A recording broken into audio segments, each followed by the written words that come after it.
welcome to the Harper Tech Academy. In our cookery methods, today we're looking at a wonderful, beautiful way of cookery. It's called shallow frying.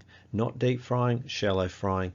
It gives so much extra flavor to our food. It gives us a lovely crunch, and we're going to explore how that can be used in your cookery.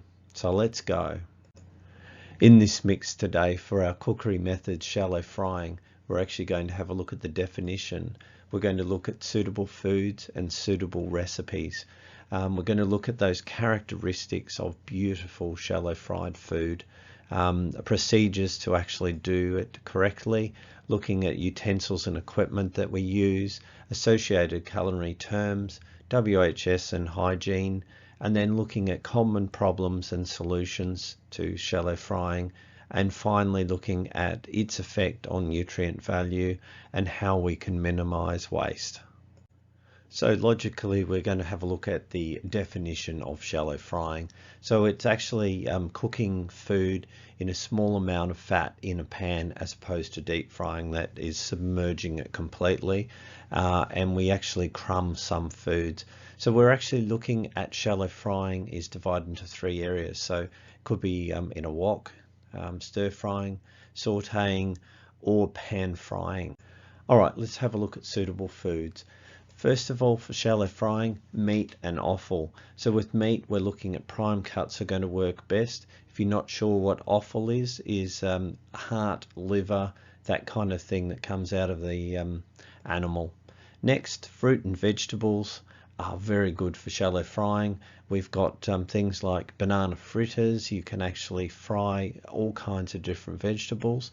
Looking at seafood, we have prawns, fish fillets, langoustines. There's a whole range of different things that you can do there, and the poultry and egg are also beautiful ways of actually shallow frying. So let's have a look at some suitable recipes. So with shallow frying, southern fried chicken is that classic. We've got veal schnitzel is a really good way, shallow fried potato scallops, and banana fritters. What a lovely dessert. So let's have a look at characteristics of shallow fried food. First of all, we're going to have a look at the technique. So we're actually coating the food with oil, which stops it burning and gives it a nice, even distribution of heat. One of the big advantages of shallow frying is the flavor. So we basically have an intense developed flavor using the oil and this particular cooking process. The food is tender and moist on the inside but still crispy, and you get with the high temperatures cause the natural sugars in food to caramelize and become extra yummy. Shallow frying has a particular procedures that we need to look at. First of all, we're going to preheat the pan with the oil in it before we actually place anything in. Be aware that the hot pan does seal the food and prevents the absorption of extra oil. So we're actually going to add in there the crumbed or pre-seasoned food. If you're not crumbing it, normally we would flour it for that process. And then when it turns golden brown, usually depending on how thick your food is, you'll actually flip it over once, and once it's finished, then you're actually going to add it onto just a bit of paper towel and drain any excess oil, and look how yummy that is. Can't wait to. Right, so requirement of the syllabus that we actually talk about shallow frying equipment, very simple. Tongs, we've got the spatula, different types of fry pan, a wok, or a crepe pan that we can actually use. Is it hot in here right now? No, it's about time we do the culinary terms. And the first one we're going to look at is sweating, which involves gently cooking the food without color over a low heat, which is a very important part of shallow frying. Pané means to cook the food coated in breadcrumbs, and we've talked about the crumbing set before. Meunier, not manure, meunier, which is with the fish, we're actually going to coat that with flour before we actually shallow fry it. And that presentation side, so important for shallow frying is that you're going to put the first side down and actually cook that first, then turn it around so you get that beautiful golden brown. As with most of the cookery methods, there are work health and safety issues that we actually need to be aware of. Due to the high temperature that fat reaches with the shallow frying, you've got to make sure that you do not leave the pan unattended.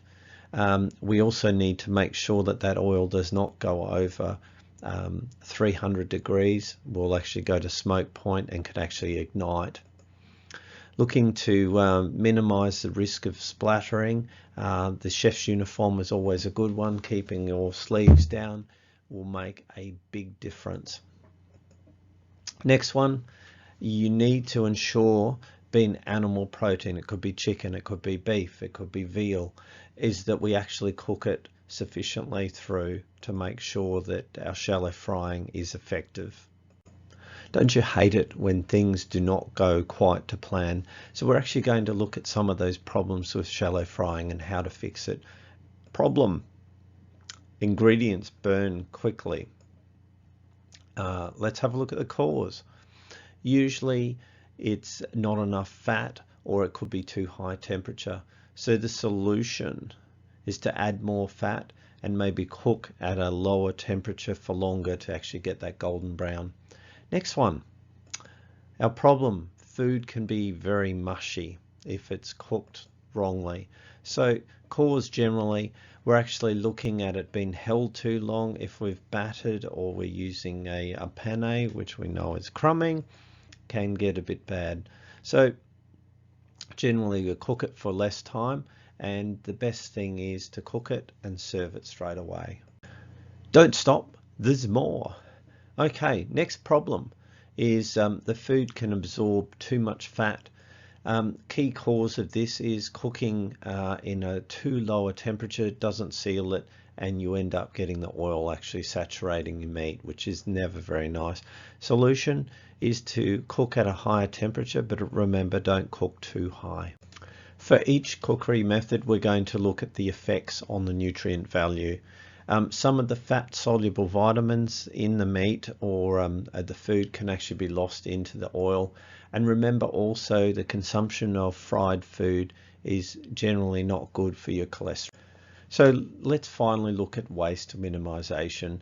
First of all, unlike deep frying where there's a lot of waste oil, shallow frying, we don't use too much oil in the pan. And another key there is that a lot of the waste oil is actually tamped off at the end of the cooking process, so it can be better for the environment. At this point, you must be saying, wow, that was amazing. I know so much more about shallow frying. Looking out over this serene mix, and how beautiful is that backdrop. What a wonderful way of cooking. Shallow frying, crispy on the outside, beautiful on the inside. Make sure you use it, and also make sure that you see all of the other cookery methods, mixes. Thanks very much. See you next time at the Harper Tech Academy.